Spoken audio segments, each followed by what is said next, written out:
देवादि देवी 1008 आदिम तीर्थंकर श्री आदिनाथ भगवान की।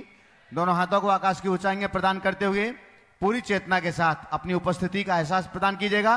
चैतन्य चमत्कारी श्री चंद प्रभु भगवान की, परम शांति विधायक श्री शांतिनाथ भगवान की, चिंतामणि श्री पार्श्वनाथ भगवान की, वर्तमान शासन नायक श्री महावीर भगवान की, 24 तीर्थंकर भगवंतों की, संत शिरोमणि 108 आचार्य गुरुवर श्री विद्यासागर जी महामुनिराज की, आचार्य श्री समय सागर जी महाराज की, गुणायतन प्रणेता शंका समाधान प्रवर्तक भावना योग जनक तरुणाई के प्रखर वक्ता पूज मुनिवर श्री प्रमाण सागर जी महाराज की, पूज मुनिवर श्री संधान सागर जी महाराज की, समस्त मुनि संघ की।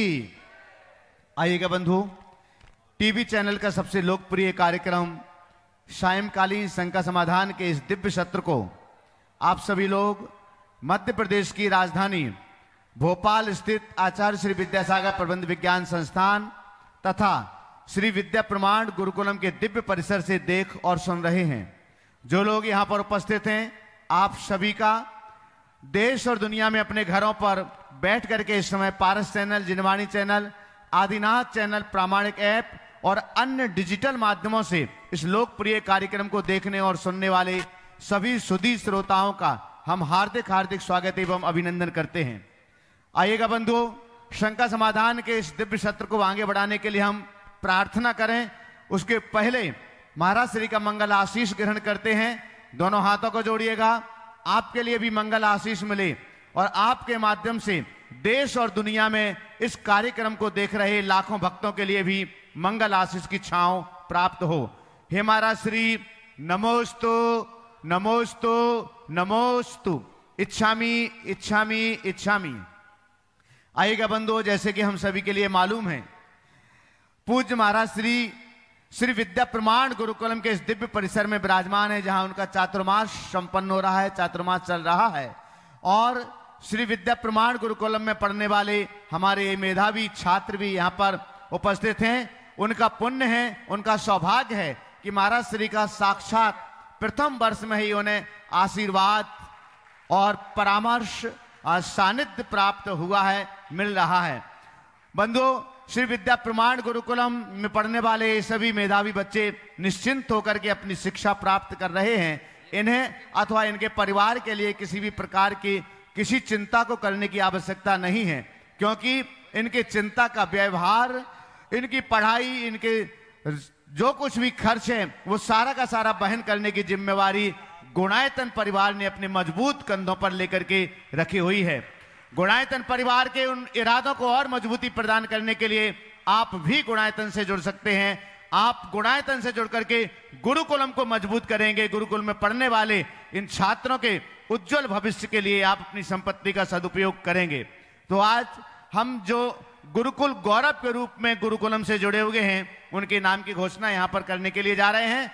उसके पहले हम आपके लिए एक बार पुनः बतला दें, जो लोग इस समय चैनल के माध्यम से ऑनलाइन शंका समाधान के सत्र को अपने घरों पर, चाहे भारत देश हो, चाहे भारत के बाहर 7 समंदर पार, आप जहां पर भी हैं, इस कार्यक्रम को प्रतिदिन देखते हैं, इस समय देख रहे हैं, तो आप भी गुरुकुलम से जुड़ सकते हैं। गुरुकुल गौरव के रूप में 11 लाख रुपए की राशि से, गुरुकुल नायक के रूप में 5 लाख रुपए की राशि से, विद्या विभूति के रूप में 2,51,000 रुपए की राशि से, गुरुकुल मित्र के रूप में 1,21,000 रुपए की राशि से और गुरुकुल प्रेमी के रूप में आप 51,000 रुपए की राशि से जुड़ सकते हैं।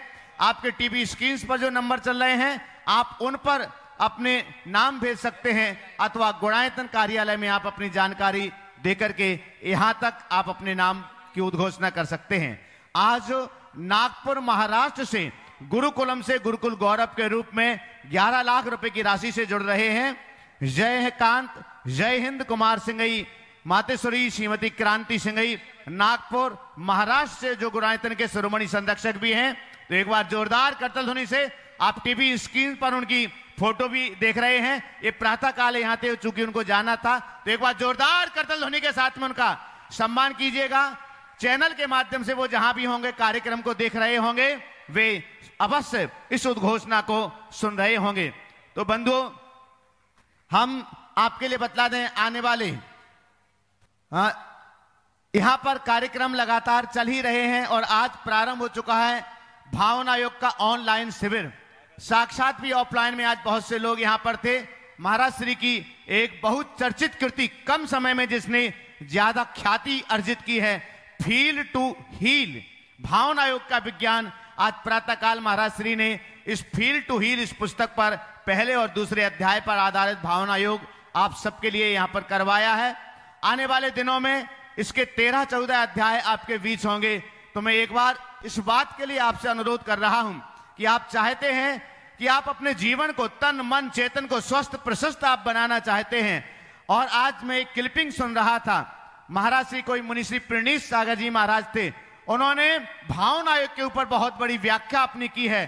कैंसर जैसे रोगों को समाप्त करने के लिए, और इस मंच से अनेक बार ऐसे लोग यहां पर आए हुए हैं जो भावना योग से डॉक्टरों ने जवाब दे दिया था, डॉक्टरों ने मना कर दिया था, अस्पताल से वापस अपने घर आने के बाद उन्होंने भावना योग का आश्रय लिया, महाराज श्री का निर्देश प्राप्त किया, महाराज श्री का आशीर्वाद प्राप्त किया और कैंसर जैसे रोगों से भी उनकी जीवन मुक्त हुआ और आज वे स्वस्थ होकर के अपने सारे कार्य संपन्न कर रहे हैं। अन्य अनेक बीमारियों को आप नष्ट कर सकते हैं और उसकी थीम यही है, नकारात्मक ऊर्जा का हल भावना योग से, इसकी थीम यही है। तो आप भी अपने समय को एडजस्ट करिएगा। प्रातःकाल 8:35 से 9:25 तक भावना योग का ये ऑनलाइन शिविर चलता है। कल चूंकि सोमवार है, महाराज श्री का मौन रहता है, तो कल के लिए ये क्रम रुकेगा। प्रातःकाल प्रवचन या सायंकालीन शंका समाधान नहीं होता है। वो सोमवार का दिन महाराज श्री का अपना निजी साधना का दिन होता है, वे अपने लिए समय देते हैं। आइएगा बंधु, 31 जुलाई को पार्श्वनाथ भगवान का निर्वाण दिवस हम सभी लोग, संपूर्ण भारत देश दुनिया में सभी लोग बहुत उत्साह से मना रहे हैं। महाराज श्री के चरण सानिध्य में भी हम सभी लोग निर्वाण लाडू समर्पित करेंगे। खासकर भोपाल की कॉलोनी में रहने वाले जो हमारे श्रावक बंधु इस समय इस कार्यक्रम को अपने घर पर बैठ करके देख और सुन रहे हैं, आपकी सुविधा के लिए आप स्वयं इस समाचार को सुने, आप अपने इष्ट मित्रों को बतलाएं, समाज को। आपके मंदिर में अगर सूचना नहीं है तो आप अपने मंदिर के बोर्ड पर लिखिएगा 31 जुलाई पार्श्वनाथ भगवान के निर्वाण दिवस पर प्रातः 6 बजे से 8:30 बजे तक आप अपने जिनालय में अभिषेक शांति धारा करें, निर्वाण लाडू समर्पित करें और 9:30 बजे महाराज श्री के चरण सानिध्य में सामूहिक रूप से संपूर्ण भोपाल समाज में के द्वारा निर्वाण लाडू यहां पर समर्पित किया जाएगा। बंधुओं, 2 तारीख को एक विशेष कार्यक्रम नारी सेवा और साधना का स्वरूप, एक विशेष प्रवचन श्रृंखला प्रवचन माला यहां पर होगी और संपूर्ण भोपाल की कॉलोनियों की यहां पर जितनी भी महिला मंडल हैं, वे सभी महिला मंडल दोपहर को यहां पर उपस्थित रहेंगे।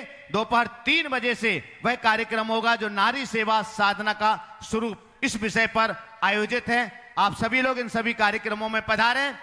आपको विदित है, पर्वरात पर्यूषण में लगने वाले श्रावक संस्कार शिविर के लिए जो 28 अगस्त से 6 सितंबर तक है, उसके रजिस्ट्रेशन लगातार चल रहे हैं। आप भी प्रामाणिक ऐप अथवा मुनि प्रमाण सागर.net पर जाकर के श्रावक संस्कार शिविर के रजिस्ट्रेशन कर सकते हैं। आप अपने परिवार के साथ भी आ सकते हैं और उस रजिस्ट्रेशन को करके प्रतिवर्ष जो लोग आते हैं उन्हें मालूम है महाराज श्री के श्री चरणों में रहने की सन्निधि का वो क्या आनंद होता है। लेकिन इस बार वो आनंद और द्विगुणित होने वाला है, क्योंकि जिस विद्या प्रमाण गुरुकुलम के इस दिव्य परिसर में ये शिविर लगने जा रहा है, यहाँ पर चारों ओर हरियाली है, आनंद ही आनंद का वातावरण है, खुला वातावरण है। तो इस खुले वातावरण में मैं आपका आह्वान करता हूं।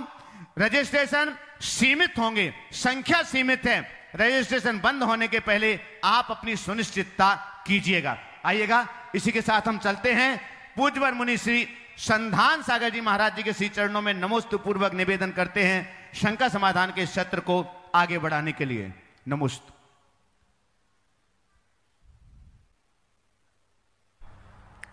चलते हैं। आज इस पावन धरा पर यह शंका समाधान का सत्र अपन प्रारंभ करें।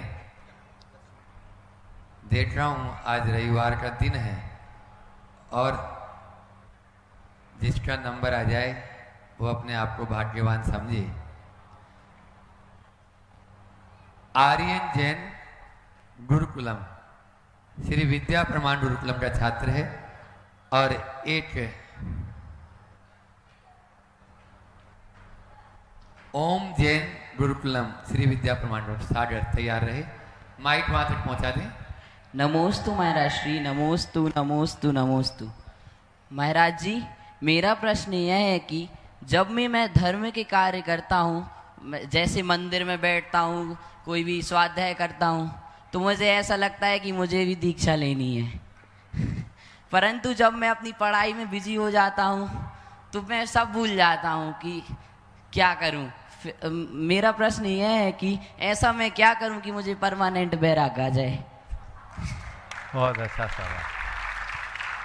देखो, मैं इसे बहुत अच्छे लक्षण के रूप में देखता हूँ कि कम से कम स्वाध्याय करते समय ही सही वैराग्य तो आता है। लोगों को तो स्वाध्याय करते करते भी नहीं आता। ये तुम्हारे शुभ लक्षण है कि वैराग्य के संस्कार आ रहे। ये स्वाभाविक है कि जब हम दुनियादारी में लगते हैं तो हमारा चित्त उसकी तरफ झुकाव रखने लगता है। अब रहा सवाल तुम्हारा कि मेरा वैराग्य स्थायी हो, तो उसके लिए एक ही काम करना है, गुरुजनों के संसर्ग में रहना है। समझ गए? लेकिन मेरा एक सुझाव है, वैराग्य का भाव बहुत अच्छा है, पर कम से कम ग्रेजुएशन तो पूरी कर लो। समझ गए? परिपक्व होकर इस मार्ग में आओगे तो स्थायित्व तो रहेगा।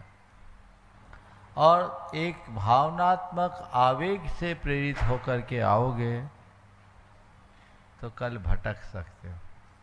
अपने वैराग्य को पुष्ट करो, प्रौढ़ करो, स्वाध्याय बढ़ाओ। समझ गए? सत्संग बढ़ाओ और इस बीच अपने अध्ययन को जारी रखो ताकि आगे भी बढ़ सको, पढ़ भी सको, दोनों चीजें साथ चलो। नमोस्तु महाराज। ओम जैन सागर से अपने बीच में विद्या प्रमाण गुरुकुलम के छात्र, वे अपना प्रश्न करें और उसके बाद में तैयार रहेंगे सागर से ही राकेश जी निश्चय, सुषमा जी जैन सागर से परिवार। महाराज जी के चरणों में नमोस्तु नमोस्तु नमोस्तु। महाराज जी, मेरा प्रश्न यह है कि जब अपना करना अपनी आत्मा को जानने में है तो हम तीन लोग के बारे में जान के क्या करेंगे? उससे क्या फायदा हमारा? कोई फायदा नहीं। आत्मा को जानो, लेकिन इधर उधर की बातों में न लगे तो भगवान की वाणी में रमो, इसमें हमें फायदा है। हम जब लोक अलोक की चर्चाओं में लीन होते हैं तो दुनियादारी की सब बातों से बेखबर हो जाते हैं, राग द्वेष से मुक्त होते हैं। समझ गए? फिर दूसरी बात, जब हम कोई लंबी यात्रा पर निकलते हैं और वहाँ की यात्रा कथा लिखते हैं, उसे कोई पढ़ता है, सुनता है, तो उसे प्रेरणा मिलती कि नहीं मिलती? बोलो। हाँ? तो लोक तीन लोक की जो बातें हैं ना, ये हमारी संसार यात्रा की यात्रा कथा है, ताकि हम तीन लोक की बातें पढ़कर ये जान सके कि मेरी आत्मा कहाँ कहाँ भटकी हुई है। समझ गए? और जहाँ भटकी है वहाँ से बाहर निकले। नमोस्तु महाराज जी। सुषमा जी राकेश जी निश्चय फोटोग्राफर सागर, वे अपना प्रश्न करें। उससे पूर्व पूज्य श्री के चरणों में बसंती जी शाह मूर्ति मंडल मुंबई से नमोस्तु पूर्वक प्रश्न पूछ रही है। आपने शिखर जी में जो रचना की है उसका नाम आपने गुणायतन ही क्यों रखा? इसके पीछे आपका क्या चिंतन है? और ये लोग अक्टूबर माह में शिखर जी जा रहे हैं, इसलिए और अधिक उनकी विशुद्धि बढ़े, इसके लिए आशीर्वाद भी चाह रहे हैं। मुंबई से बसंती शाह मूर्ति मंडल पूरा। देखिए, बहुत अच्छा सवाल आपने किया है। सम्मेत शिखर जी में निर्माणाधीन प्रकल्प का नाम गुणायतन क्यों रखा? इसके पीछे मेरी दो दृष्टियां थी। मेरे मन में एक भाव था कि कुछ ऐसा हो जिससे लोगों को जैन धर्म के मर्म का बोध हो सके। तो जैन धर्म के मर्म को जान सके, पोथियों की बातों को पलों में पहचान सके, उसके लिए कुछ हो। तो जब मैंने इस पर सोचा तो मुझे लगा कि अगर जैन तत्व ज्ञान को ठीक तरीके से समझना है तो जैन दर्शन में वर्णित 14 गुणस्थानों को ठीक ढंग से जानना चाहिए। और जो 14 गुणस्थानों को अच्छे से जान लेगा वो अपने जीवन का कल्याण कर लेगा, जीवन का उत्थान कर लेगा, क्योंकि वो मर्म को जानने वाला है। तो वो प्रकल्प मूलतः 14 गुणस्थानों की जीवंत प्रस्तुति का प्रकल्प है। तो गुणस्थानों पर केंद्रित प्रकल्प होने के कारण हमने उसका नाम दिया गुणायतन। फिर मेरे मन में एक बात और जुड़ी थी कि एक ऐसे प्रकल्प को रचना चाहिए जो पूरे समाज का गुणात्मक परिवर्तन कर सके, जिससे संपूर्ण समाज का पूरे संपूर्ण समाज का गुणात्मक परिवर्तन हो सके। उस आयतन का नाम गुणायतन है। गुणायतन एक प्रकल्प मात्र नहीं है, गुणायतन एक अभियान है समग्र समाज के गुणात्मक परिवर्तन का। इसी भाव और भूमिका के साथ हमने गुणायतन नामकरण किया। आप समेत शिखर जा रहे हैं, बहुत उत्तम बात है। बहुत पुण्य के योग से ही किसी को समेत शिखर जाने का अवसर मिलता है।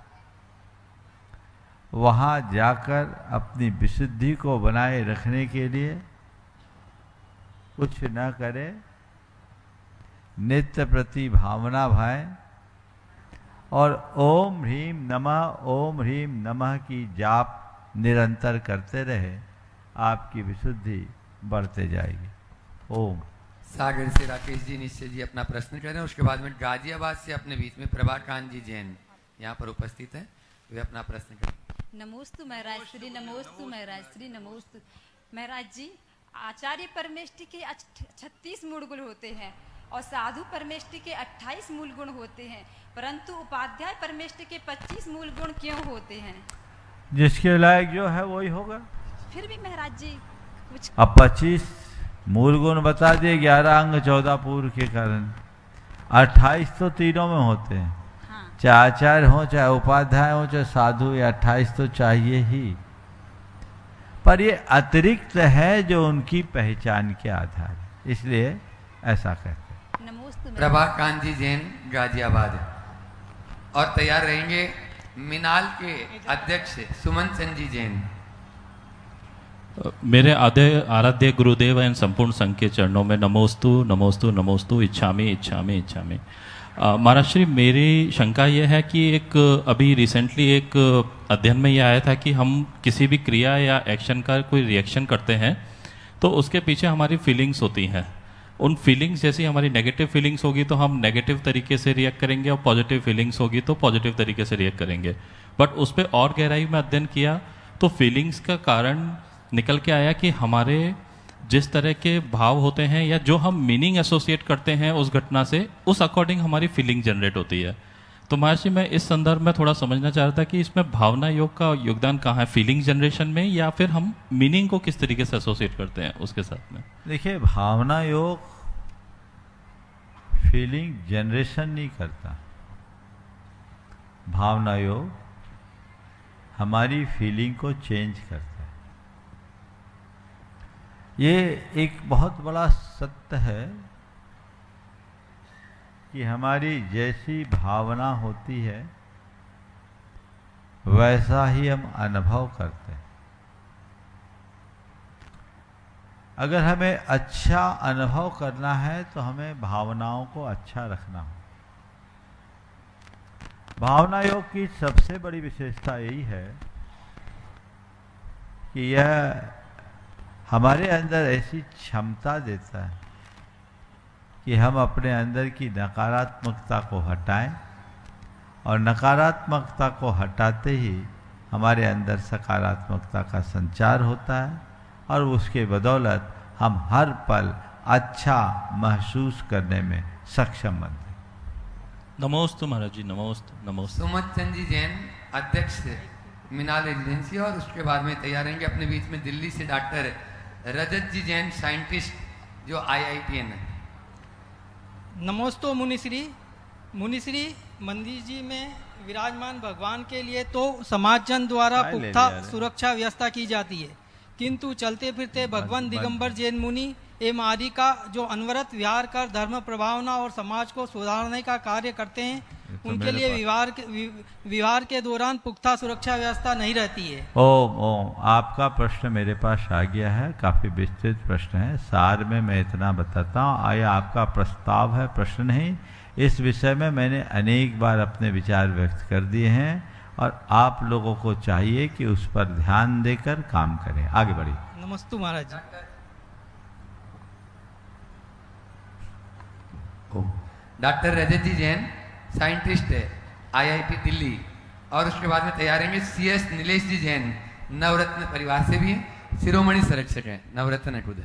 नमोस्तु गुरुदेव, नमोस्तु गुरुदेव, नमोस्तु गुरुदेव। गुरुदेव, मेरा प्रश्न ये है कि अभी 31 जुलाई को पार्श्वनाथ भगवान का निर्माण कल्याणक है, तो बहुत ज़्यादा तादाद में भीड़ सम्मेद शिखर जी में जा रही है। तो वहाँ जाके लोग पर्वतों पे आजकल देख रहे हैं कि पर्वत पे लोग गुरुवर चप्पलें पहन के जा रहे हैं, जूते पहन के जा रहे हैं। और एक चीज़ मैंने अभी स्वाध्याय में पढ़ी थी कि अगर कोई मुनि को आहार दे पा रहा है और सम्मेद शिखर की वंदना कर पा रहा है, तो 59 जन्म मरण के बाद वो मोक्ष को प्राप्त करेगा। ऐसा किसी स्वाध्याय की क्लास में मैंने सुनी थी ये बात।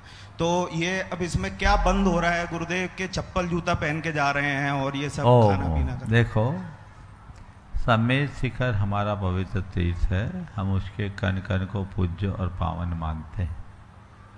इसलिए हमें चाहिए कि हम शिखर जी की पवित्रता को बरकरार रखें।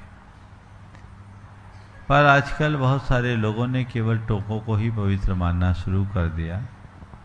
उसके परिणाम स्वरूप लोग इस तरह के जूते चप्पल आदि लेके जा रहे हैं। इसमें असाधना है, ये पाप है, इसके प्रति सभी को सजग रहना चाहिए। आप खुद अगर जूते चप्पल पहनेंगे तो दूसरों को कैसे रोक पाएंगे?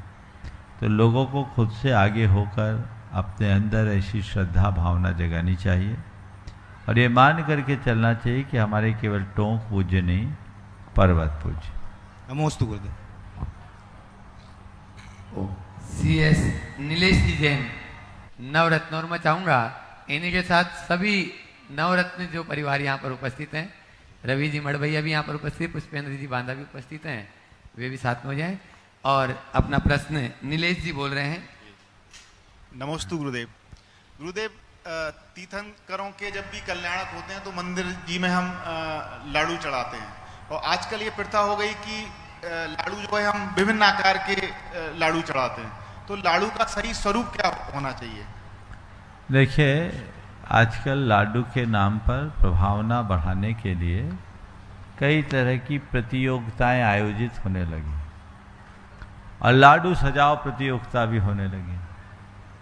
लेकिन हम कब अपने मूल से भटक जाते हैं, इसका एहसास लोगों को प्रायः बहुत कम होता है। हमने देखा कई बार लोग मंदिर बना के ले आते हैं, सिद्ध शिला बना के ले आते हैं, विभिन्न प्रकार की आकृतियां ले आते। आप भगवान के चरणों में चढ़ा क्या रहे हो? मंदिर। विचार करो, आप निर्वाण महोत्सव में आए हो, लाडू चढ़ाने का भाव लेकर आए हो, तो लाडू चढ़ाइए ना। लाडू भव्याति भव्य बनाइए। लाडू के अतिरिक्त अन्य कोई आकार नहीं होना चाहिए। वो लाडू है क्या? कोई उसमें झंडा लगा देता है, कोई क्या लगा देता है, कोई क्या, जिसको जो समझ में आया जाए वो करता है। मेरा पूरे देश के लोगों से ये संदेश है कि भाई लाडू को लाडू के रूप में चढ़ाओ। यदवा तदवा कुछ नहीं। पुराने समय में मटका में लाडू बनाया जाता था, पंच मटका फोड़ के लाडू निकालते थे। हमने तो बचपन में ये देखा, आप लोगों ने भी देखा होगा। और वो लाडू जब निखर करके आता था, अद्भुत।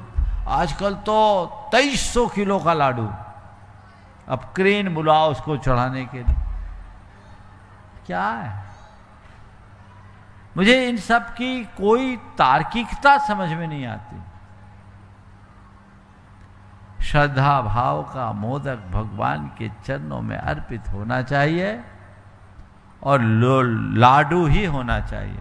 इसलिए सबसे सुझाव है, इस बार आप कोई इस तरह का काम न करें, लाडू बनाएं।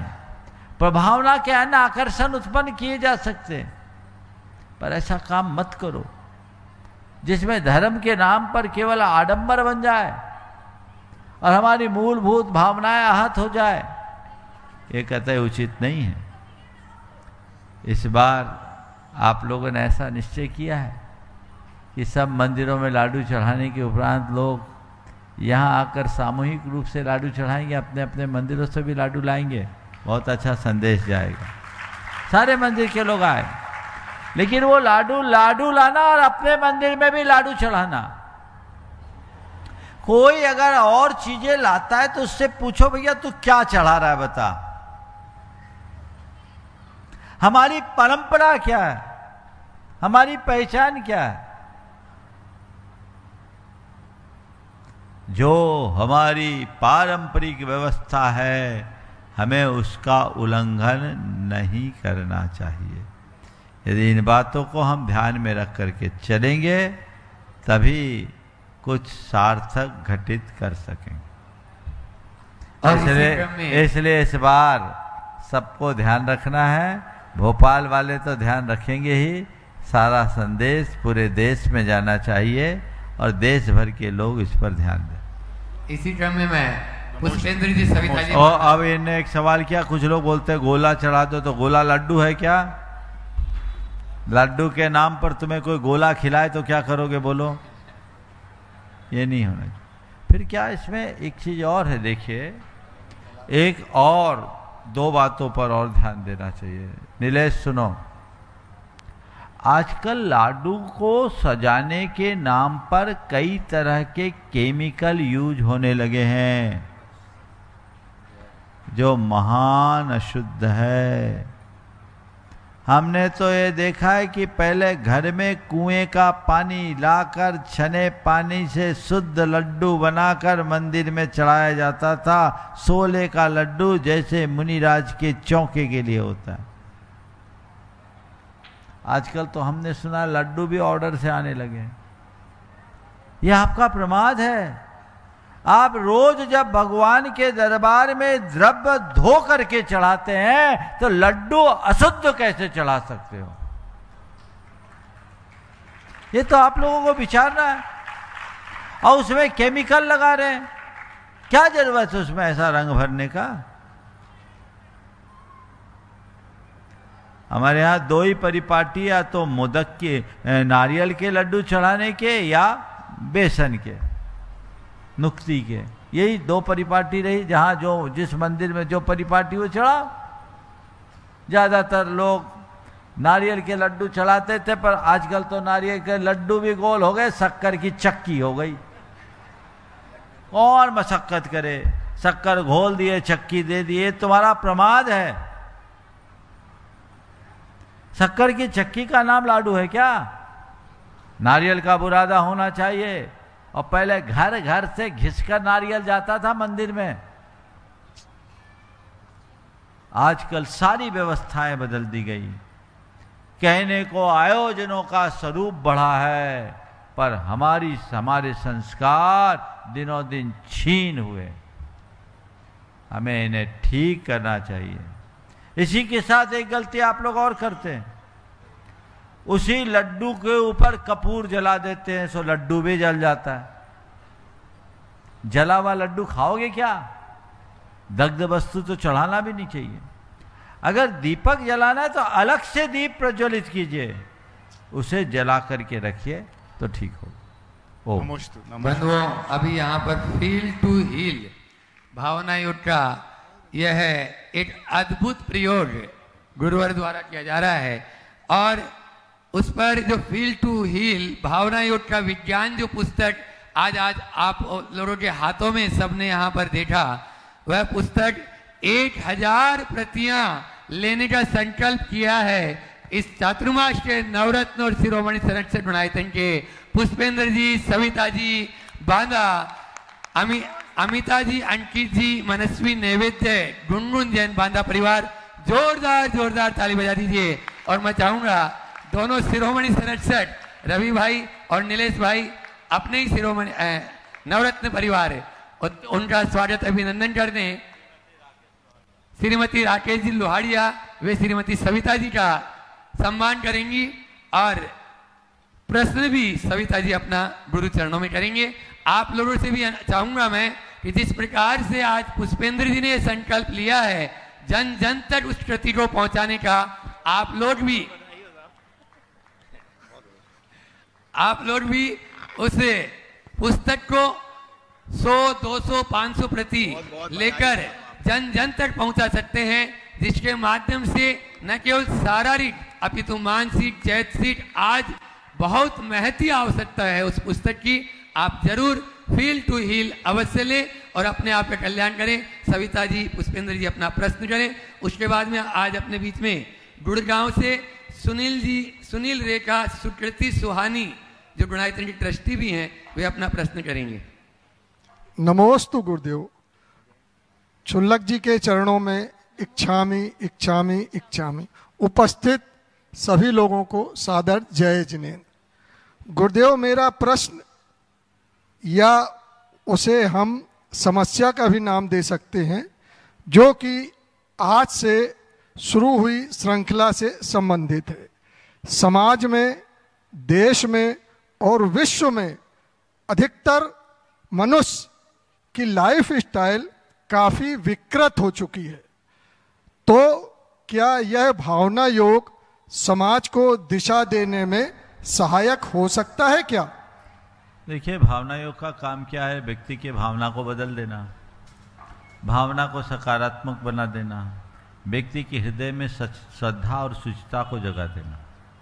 अगर अंदर से ये सकारात्मकता प्रकट हो गई, श्रद्धा और शुचिता जाग गई, तो सब कुछ परिवर्तित हो सकता है। जीवन के परिवर्तन का यही मूल आधार है। इसलिए मैं मानता हूँ कि भावना योग अगर लोग ठीक रीति से करे तो व्यक्ति के जीवन में आमूल चूल परिवर्तन आ सकता है। नमोस्तु गुरुदेव, नमोस्तु। उधर माइक। गुड़गांव से गुणायतन ट्रस्टी सुनील रेखा सुकृति सुहानी जी जैन अपने बीच में एक बार जोरदार ताली से उनका स्वागत अभिनंदन कर दीजिए। वे अपना प्रश्न गुरु चरणों में करें और उसके बाद में तैयार रहेंगे प्रमोद जी चंदेरी, अध्यक्ष अहिंसा विहार, और प्राची जी जैन, महिला मंडल अहिंसा विहार। नमोस्तु नमोस्तु नमोस्तु। महाराज श्री, मेरा प्रश्न यह है कि उत्तर पुराण में एक संदर्भ आता है जिसमें बाहुबली महाराज जो हैं केवल ज्ञान के बाद में ऋषभदेव भगवान के दर्शन करने जाते हैं। तो मेरा सवाल यह है कि क्या जब ये बाहुबली जी मिलते हैं तो अपने पिताजी से क्या सवाल करते हैं? क्या ये दो केवली और भी कई जगह मिलते हैं? देखिए, तीर्थंकरों के समूह शरण में केवली का उल्लेख होता है, और किसी तीर्थंकर के समूह शरण में केवल ज्ञानी के जाने का प्रसंग मेरे स्मरण के अनुसार केवल बाहुबली का है, अन्य किसी का मेरे स्मरण में नहीं आता। लेकिन ये गए हैं तो बुद्धिपूर्वक गए हैं ऐसा मत मानना, क्योंकि केवली भगवान की कोई भी क्रिया इच्छा पूर्वक नहीं होती। ये एक सहज योग हो गया, इसलिए सहज योग वश गए और उन्होंने उनसे कोई सवाल नहीं पूछा, वे केवल वहां गए। ये एक संयोग। ठीक है? और कोई सवाल? एक बार इस परिवार का जोरदार अभिनंदन करते हैं। बहुत ही समर्पित परिवार है और प्रामाणिक समूह को आगे बढ़ाने में भी इन लोगों का बहुत बड़ा योगदान है। सवाल करें। हाँ, नमोस्तु महाराज जी। महाराज जी, पूरे प्रामाणिक समूह की तरफ से आपको नमोस्तु नमोस्तु नमोस्तु। महाराज जी, लेटिंग गो कैसे करना चाहिए? हमें लेट गो करना कैसे चाहिए? क्योंकि काफ़ी टाइम हमें लगता है कि सब चीज़ें हमें मिल जाए, हर चीज़ हमारे तरह से हो, बट लेट गो करना जब चीज़ें सही नहीं हो तो उसका क्या? देखिए, लेट गो वही कर सकता है जिसकी सोच बड़ी हो, हृदय विशाल। जब हम अपने ही अपेक्षाओं का आग्रही बने रहेंगे तो लेट गो नहीं होगा। लेकिन जब हम अपने हृदय को व्यापक बनाकर सामने वालों की भावनाओं का आदर करेंगे तो लेट गो हो जाए। तो हमें चाहिए कि हम अपनी अपेक्षाओं के आग्रही बनने की जगह सामने वालों की भावनाओं की आदर करना सीखें, सब चीजें हो जाएंगी। इतना ही परिवर्तन। सुहानी पूछेगी। नमोस्तु नमोस्तु नमोस्तु महाराज श्री। सभी शुलभ महाराज साहब को भी इच्छामी। महाराज श्री, ये ओवर थिंकिंग या ओवर एनालिसिस करने से कैसे बचेंगे? काफ़ी बार हमें सेम चीज़ें परोसी जाती हैं, तो फिर बहुत कम चीज़ें होती हैं जो आपको पॉजिटिव वे में आपको ढाले, तो कैसे उसको बचें? देखो, ओवर थिंकिंग से बचने के लिए 4 उपाय बता रहा हूँ। प्राय आज हर व्यक्ति ओवर थिंकिंग से भरा हुआ है, ठीक है ना। सबसे पहले आप अपने विचारों के प्रहरी बनिए और ये वाच कीजिए कि मैं जिस धारा में जा रहा हूँ वो सही है या गलत, प्रयोजनी है या नहीं। लोग सोचते हैं तो बस सोचते ही जाते हैं। तो पहले आप ये देखिए। फिर दूसरी बात, ये स्वीकार कीजिए कि मेरे अंदर ओवर थिंकिंग है। एक्सेप्टेंस होते ही हमारी आधी समस्या हल होने लगती है। हमें होश नहीं रहता कि हम ओवर थिंकिंग कर रहे हैं, बस उससे हम ओवरलोड हो जाते हैं। होश में ये करें, स्वीकार करें कि हम अभी ओवर थिंकिंग के दौर से गुजर रहे हैं। फिर तीसरे चरण में आप अपने शुद्धि का संकल्प लें कि नहीं, मुझे इस तरह की अनावश्यक बातों को नहीं सोचना है। मैं उसका प्रतिक्रमण करता हूँ और अब ये तय करूँगा कि मैं वही सोचूंगा जो मुझे सोचना है। मैं प्रयोजन से प्रयोजन रखूंगा, मुझे प्रयोजन से प्रयोजन रखना है। मुझे वही सोचना है जो सही है, उतना ही सोचना है जो सही है। प्रत्याख्यान है, रेजुलेशन। फिर थोड़ा सा ध्यान, मैं सहज हूँ, मैं शांत हूँ, मैं शुद्ध और पवित्र आत्मा हूँ। मैं सहज आत्मा हूँ, मैं शुद्ध आत्मा हूँ, मैं पवित्र आत्मा हूँ। और आंखें बंद करके कुछ पल के लिए मौन हो जाए। जो विचार आ रहे हैं उनको आने दीजिए। बादलों के दल की तरह विचार आएंगे जाएंगे, आप उनमें बहिए मत। आप उन विचारों की दृष्टा बनिए। ये विचार मेरा स्वभाव नहीं है, ये भाव मेरा स्वभाव नहीं है। मैं तो शुद्ध ज्ञाता दृष्टा चैतन्य आत्मा हूं। इस भाव में ठहराव आते ही आप गहराई में उतरोगे। सामायिक है भावना योग का चौथा चरण। 21 दिन नियमित कीजिए, गारंटी ओवर थिंकिंग जड़ से खत्म हो जाएगी। और ऐसा कई लोगों ने अपने पर प्रयोग भी किया है। आप इस तरीके से करें, भावना योग को आप थोड़े नए प्रयोग के रूप में लें, बहुत बड़ा बदलाव आएगा। वर्तमान में फील टू हील भावना योग का विज्ञान, जिस पर एक विशेष कार्यशाला चल रही है, उसमें यही सब चीजें सिखाई जाएगी। वो पुस्तक आप लोगों को उपलब्ध हुई है, आप उसे पढ़िए, मंथन कीजिए, सब बातों का समाधान है। और अब मैंने भावना योग को अन्य कई नए प्रारूपों में प्रस्तुत किया। मैंने इन दिनों भावना योग की गहराई में डूब कर ये पाया है कि एक ऐसा अभिनव प्रयोग है जो सब समस्याओं का समाधान दे सकता है।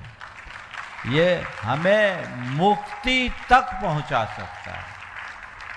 ये हमारी मुक्ति का आधार है, आत्मशुद्धि का आधार है, कर्म निर्जरा का सबल आधार है। जो बंध से निर्बंध दशा को पहुंचा दे वह प्रयोग है। इसलिए सभी लोग भावना योग को गहराई से समझने की कोशिश करें।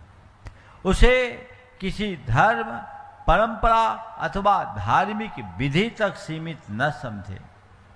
उसे अपने जीवन के रूपांतरण का एक सबल आधार के रूप में देखें। बहुत बड़ा परिवर्तन घटित होगा। आप अभ्यास कीजिए, चीजें आएंगी। कभी कभी कई लोगों के अंदर अचानक वेग आता है, उस वेग के कारण व्यक्ति डगमगा जाते हैं। उस समय फिर उसे खुद पता नहीं रहता मैं क्या कह रहा हूं, क्या कर रहा हूं। ये उचित नहीं है। जब भी वेग आएगा तो विवेक नहीं रहेगा। आवेग की स्थिति में व्यक्ति के निर्णय कभी अच्छे नहीं होते। ये बात सदैव ध्यान रखना। तो कभी भी वेग आए तो समझ लो अभी मेरी स्थिति ठीक नहीं है, मुझे इसे ठीक करना चाहिए। और अपने वेग को रोकने के लिए भावना योग की 2 साधना नियमित कीजिए। मुझे सहज रहना है और मुझे सकारात्मक रहना है। मुझे सहज रहना है, मुझे सकारात्मक रहना है। वेग असहज बनाता है। उस घड़ी में अगर हम सहज बना दें, सहज रहने का भाव अपने मन में दोहराए, हमारा वेग शांत होगा। सकारात्मकता आएगी तो हम नकारात्मक बातों से अपने आप को दूर करेंगे, वेग शांत होगा। तो ये प्रयोग करें, नियमित प्रयोग करें, चीजें व्यापक स्तर से परिवर्तित हो। अहिंसा विहार पूरी समाज यहाँ पर उपस्थित है, महिला मंडल भी और पुरुष मंडल भी। अध्यक्ष चंदेरी जी संक्षेप में अपना प्रश्न कर दें ताकि और का भी नंबर आ जाए। पंडित श्याम सुंदर जी शर्मा यहाँ पर पूरे प्रदेश कर्मचारी महासंघ प्रतिनिधि के रूप में यहाँ पर पूरा काफी अधिकारी उपस्थित हैं। एक प्रश्न करेंगे पंडित श्याम सुंदर जी शर्मा संक्षेप। हाँ। आचार्य भगवान विद्यासागर जी, समझ सागर जी महाराज की, मंचासन मुनि द्वय श्री प्रमाण सागर जी, संदान सागर जी, सभी छुल्लक महाराज की। महाराज जी प्रश्न तो हम लोगों का कुछ भी नहीं है। प्रश्न शंका जब कोई होती है आपकी चरण रज माथे पे लगा लेते हैं, उसका समाधान अपने आप हो जाता है। हम तो एक प्रस्ताव लेके आए महाराज जी कि हम अहिंसा विहार वाले पहली बार एक पर्यूषण में ऐसा आयोजन करने जा रहे हैं कि जी उस तरफ जितने भी कॉलेज हैं उसमें जो भी विद्यार्थी अध्ययनरत हैं उनको पर्यूषण पर्व में शुद्ध भोजन कराने का प्रस्ताव हम लोगों ने पूरी कमेटी साथ में आई है और एक पारित किया है। महाराज जी हमें इसमें एक आपका ऐसा आशीर्वाद चाहिए कि ये जो कार्य हम शुरू कर रहे हैं इसमें कोई विघ्न बनाए नहीं आए। और इसके अलावा भी जिन परिवारों में जो पर्यूषण में अशुद्धियाँ हो जाती हैं उन लोगों को भी हम शुद्ध भोजन करा सकें और भी जो बाहर से आने वाले हों।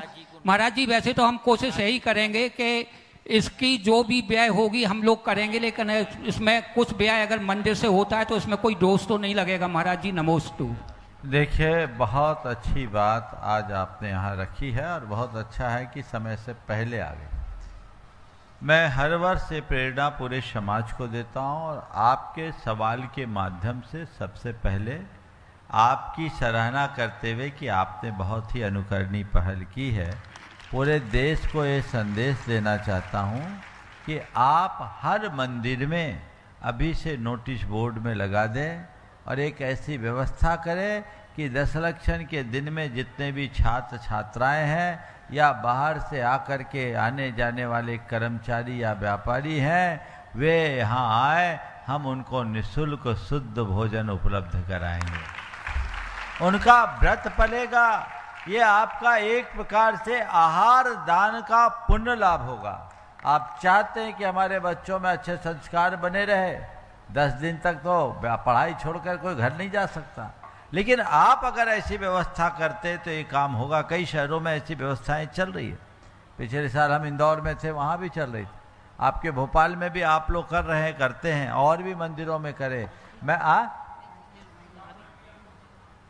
सिद्धार्थ में भी करते हैं। मैं तो चाहूंगा कि सब मंदिर में अभी से सूचना फलक लगा दीजिए, लोगों की व्यवस्था कर दीजिए, और अगर पहले से लोग सूचना दे दे तो आपको और सुविधा होगी। वो भी उसमें एक व्हाट्सएप का नंबर डाल के कि आप अगर शुद्ध भोजन करना चाहते तो आइए, और ये पूरी व्यवस्था निःशुल्क रखिए।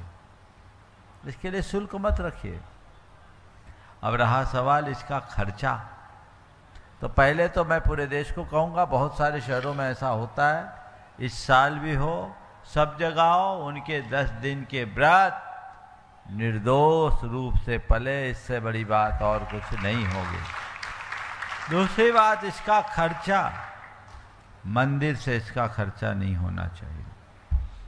वो देव द्रव्य है, निर्माल्य है, आपस में कलेक्शन करना चाहिए। क्या खर्चा होगा? थोड़ा बहुत जो खर्चा होता मिला जुला के कर दो। कदाचित अगर कोई समाज कमजोर, हालांकि जैन समाज कहीं कमजोर नहीं है, फिर भी कमजोर हो तो तुम शुल्क ले लो, लेकिन मंदिर के पैसे से निःशुल्क मत खिलाना, वो पाप होगा निर्माल। अब आप लोगों की सुविधा के लिए एक व्यवस्था और बता देता हूं, मैंने पहले भी बताया। मंदिरों में आयोजकों को चाहिए एक गुल्लक रखे प्रभावना के नाम का। क्या रखे? धर्म प्रभावना। कई बार बोला है, लेकिन कई मंदिरों में, बहुत कम मंदिरों में रखे गए। धर्म प्रभावना का लेबल रख दो, दातार वो धर्म प्रभावना के लिए पैसा डाल रहा है, और एक मंदिर का है। मंदिर का पैसा तो देव द्रव्य हो गया, उसमें तुम हाथ नहीं लगा सकते। उस पैसे से किसी मुनि महाराज को चतुर्मास का निमंत्रण देने के लिए गाड़ी लेके जाओ तो भी नहीं जा सकते। उससे एक श्रीफल भी खरीद नहीं सकते। वो देव द्रव्य है, उसका प्रयोग केवल मंदिर के रखरखाव और धर्मायतनों के विकास में करो। जो धर्म प्रभावना के गुल्लक का पैसा है उसका आप प्रयोग कर सकते हैं, कर दो। कई बार ऐसा होता है आयोजकों को जेब से कहाँ से रखा ले, हम पैसा बार बार हम ही आगे आए तो हमारे ही लगेंगे, तो फिर वो कन्नी काटना शुरू कर देते हैं। मैं उन सब से कहता हूँ कि वो बिल्कुल ऐसा न करे, और जब भी ऐसा मौका आए धर्म प्रभावना की गुल्लक का पैसा आप उपयोग कर सकते हैं। और आप लोगों से भी कहते हैं जितना रुपया मंदिर के गुल्लक में डालो उससे दुगना रुपया धर्म प्रभावना में डालो, ताकि धर्म प्रभावना में कहीं कोई कमी ना हो। और आगे बढ़ो, फिर इसका पैसा बच जाए वो मंदिर में डाल सकते हो, मंदिर का पैसा इधर नहीं ला सकते। ये व्यवस्थाएं सबको करनी चाहिए। बोलिए शर्मा जी। महाराज जी, आपके चरणों में नमस्तुत है। एक प्रश्न है, व्यक्ति जब जन्म लेता है तो उसकी पहचान उसके माता पिता से होती है, लेकिन जब वो बड़ा हो जाता है तो उसके कर्म जो माता पिता के कर्म को बदल देता है, तो कर्म प्रधान है कि व्यक्ति का जिस कुल में जन्म हुआ वो प्रधान है? बहुत अच्छा सवाल है आपका। जन्म लेते समय पहचान माता पिता से हुई और कर्म से माता पिता की पहचान बदल जाती है। आपने पूछा जन्म बड़ा की कर्म, ये बहुत ख्यात सूक्त है। मनुष्य जन्म से नहीं कर्म से पहचान बनती। कर्म से महान बनता है। जन्म के समय हमारा अपना कोई पुरुषार्थ नहीं, वो हमें दाएं भाग में प्राप्त है। कोई सामान्य व्यक्ति किसी करोड़पति के घर पैदा हो गया तो जन्म से करोड़पति हो गया, ये दाएं भाग है। कोई व्यक्ति किसी भिखारी के घर जन्म लिया तो वो भी जन्म से भिखारी बना, ये दाएं भाग है। लेकिन कोई जरूरी नहीं कि राजा के घर जन्म लेने वाला व्यक्ति अंत तक राजा बने रहे। वो राजा के घर जन्म लेने वाला भिखारी बन सकता है, ये उसका कर्म है। और भिखारी के घर जन्म लेने वाला सम्राट बन सकता है, ये उसका कर्म है। तो दोनों चीजें। ओम। अखिल भारतवर्षीय दिगंबर जैन महिला परिषद से कुमुद जी जैन यहाँ पर उपस्थित है अपनी पूरी टीम के साथ में, और उसके बाद में अमर जी जैन तैयार रहेंगे अपनी पूरी टीम के साथ में। हाँ, कुमुद जी जैन महिला परिषद अभी 2 तारीख को, जैसा आपने आज सुना था कि नारी सेवा और साधना का स्वरूप, हाँ, इस विषय पर जो 2 तारीख को एक बहुत भव्य प्रोग्राम होने वाला है, आप कार्यक्रम होने वाला है, आप उसका अवश्य लाभ लेंगे। और कुमुद जी अपना प्रश्न करें। द्वय महाराज जी के चरणों में नमोस्तु नमोस्तु नमोस्तु, और चुल्लक जी के चरणों में इच्छामि।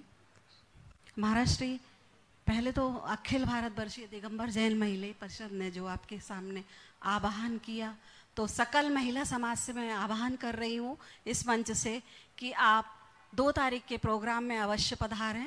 और दूसरा, महाराज श्री, श्रावकों को चातुर्मास कैसे करना चाहिए, कृपया दिशा निर्देश दीजिए। बहुत अच्छी बात है। पहले तो आपने जो आह्वान किया, मैं ये कहूँगा बिल्कुल बहुत अच्छा सामयिक आह्वान है और एक बहुत अच्छा कार्यक्रम। इन लोगों के भाव से प्रेरित होकर हमने आप भोपाल की महिलाओं के लिए यहाँ दिया है। पहला तो मैं कहूँगा सब लोग उत्साह के साथ इस कार्य में रुचि लें। और आपके सवाल को आज मैं लंबित रखता हूँ क्योंकि समय समाप्त होने को है, और मैं चाहूँगा कि भाई अमर जैन पूरी टीम के साथ, गुरुकुलम और धर्म प्रभावना समिति और चातुर्मास की पूरी टीम यहाँ आ जाए। जितने भी चातुर्मास की व्यवस्था में अपनी सहभागिता दे रहे हैं बिना नाम के, सभी लोग आ जाए। नवरत्न से लेकर हमारे सभी कार्यकर्ता आ जाओ एक साथ। और आज बहुत अच्छी बात है कि आने वाले दशलक्षण के दिनों में आयोजित श्रावक संस्कार शिविर के संयोजक के रूप में आज सबने ये जिम्मेदारी अमर भाई को दी है। एक बार आप लोग जोरदार अभिनंदन करें। और ये शिविर भव्याति भव्य तरीके से संपन्न हो। पूरे देश और देश के बाहर के लोगों ने भी पंजीयन कराया है। भोपाल के लोगों को भी बढ़ चढ़ कर के इसमें हिस्सा लेना चाहिए। ये आप सबके लिए एक अनुपम अवसर है। इस अवसर का फायदा उठाए। मैंने अमर भाई को इसीलिए खड़ा करवाया है ताकि लोग उनके चेहरे को देख ले। हमेशा मुस्कुराते रहने वाला चेहरा है और मुझे पूर्ण उम्मीद है कि ये पूरी की पूरी समिति के साथ इस शिविर को बहुत ही योजनाबद्ध तरीके से संचालित करके संपन्न कराएंगे। अमर जी कुछ बोलना चाहे तो बोलो। नमोस्तु भगवान। बोलो। नमोस्तु भगवान। भगवान, हम आपके चरण सेवक हैं। हमें आपने जो दायित्व दिया है उसे हम और हमारी समिति के साथ में जितनी टीम है वो सब चरण सेवक है। इसमें हम अलग से कहीं नहीं। बहुत सुंदर, बहुत सुंदर। बस यही अपेक्षा है और यही सबकी भावना, और इसी अपेक्षा से लोगों ने आपको यह जिम्मेदारी दी है। इस टीम को आप आगे लेकर के जाएं। सभी को आशीर्वाद। कल सोमवार है, कल हमारा अवकाश है, और परसों प्रातःकाल फील टू हील भावना योग का विज्ञान का दूसरा सत्र होगा।